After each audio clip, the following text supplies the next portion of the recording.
Hello and welcome to HD Calcs. I'm Rick, and in this video, we're going to have a look at how we can turn on, off, and reset our Casio FC 200V Financial Consultant Calculator. To do that, we'll use the on key that looks like this, located here, the shift key that looks like this, located here, the AC key with the shift function of off that looks like this, located here, and the 9 key with the shift function of clear that looks like this, located here. Getting started, if we want to turn on our calculator, we do that by pressing the on key here. We see our cursor start flashing, and we're ready to work. Once we're done working with our calculator, if we want to turn it off, we can do this by pressing the shift key and then the AC key with the shift function of off. We'll see the word Casio flash there, then our screen will go blank, and our calculator has been turned off.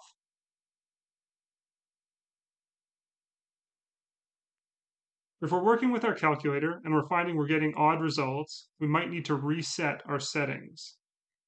To do this, we press the Shift key and then the 9.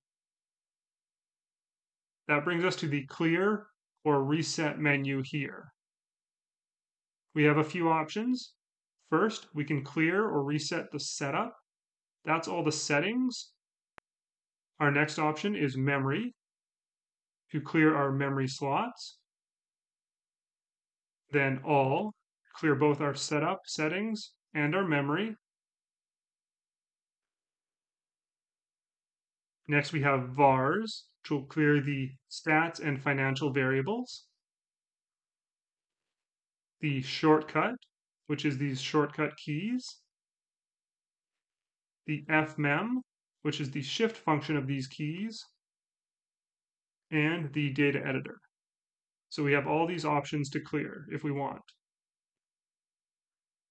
For this example, let's use the clear setup because that'll reset our settings.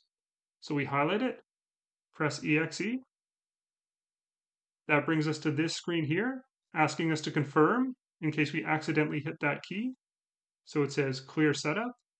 We can hit EXE for yes, or escape, which is here, for cancel. Since we do want to clear, we can hit the EXE key. And there we go. It says complete. And we hit the AC key again. And we're good to go. Thanks for watching, everybody. I really hope this has been helpful. If it has, you can help me out by hitting that like button and subscribe for more calculator tips in the future. And, as always, good luck on those tests out there, everybody. You've got this.